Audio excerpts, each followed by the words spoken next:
Welcome to the Great Basin Fire Potential Briefing for Friday, April 9th. Over the last 24 hours, we've only had a few small fires reported in Utah, one over western Nevada, and one larger fire of a couple hundred acres right along the Nevada-Utah border. Over the last 7 days, we've had very little precipitation and only really affected the northern areas, with a little bit more over parts of eastern Idaho into Wyoming and far northern Utah, but very dry conditions over the southern half of the Great Basin.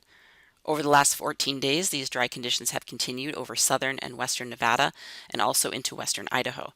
We did have some precipitation over a week ago down over parts of southern Utah. Our snowpack is now on the decline. We are generally below normal across the Great Basin and more significantly below normal over the southern half of the region. Currently, our fuel moistures responding to this warm and dry period we've seen recently have seen spikes in ERC both over northern areas of Nevada and Utah, where ERCs are climbing to record highs in some areas, and also in southern areas which have been drier certainly quite a bit longer, which are at record highs over the southern half of the Great Basin. Further north in Idaho, ERCs are still trending nearer just above normal. 10-hour fuel moisture also responding to the recent dry conditions is significantly low over the southern half of the Great Basin, especially over southern Nevada into southwest Utah and the Arizona Strip. Looking at green up conditions, we are starting the green up process down over far southern Nevada. However, much of the Great Basin has still not entered into green up, and we are still seeing dormant fuels across the Great Basin, which are certainly aiding in the fire spread when we do see ignitions, especially on windy days. But that green up trend obviously will continue tracking northward over the next couple of weeks. The satellite image from today shows an exiting area of low pressure, which brought us windy conditions yesterday to the Great Basin. We will see brief, weak ridging across the Great Basin before the next system drops down for the weekend, bringing us another period of windy weather and some light showers. So again, on Friday, drier conditions, warmer weather, and generally lighter winds, although they will still be somewhat breezy, especially this morning across parts of Utah. We do not have any high risk issued. Again, winds will be a little bit breezy this morning, but not quite as windy as what we saw yesterday, and should be decreasing as we move later in the day as that ridge moves in.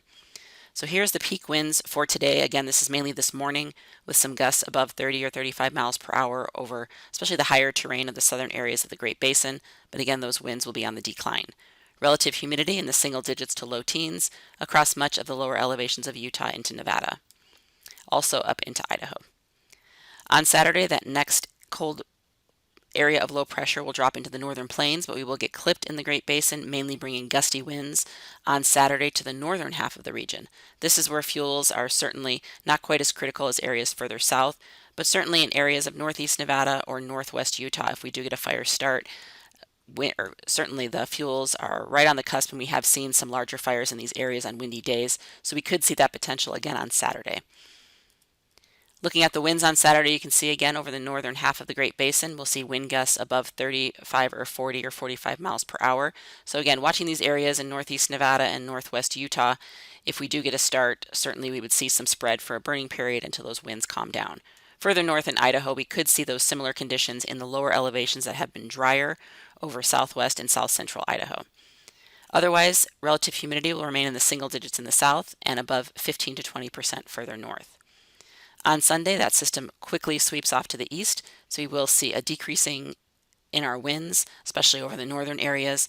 Still dry conditions. We could see a few showers as that area of low pressure passes on Saturday. Right now, nothing significant. So fire potential still remaining low to moderate. We do not have any high risk on Sunday.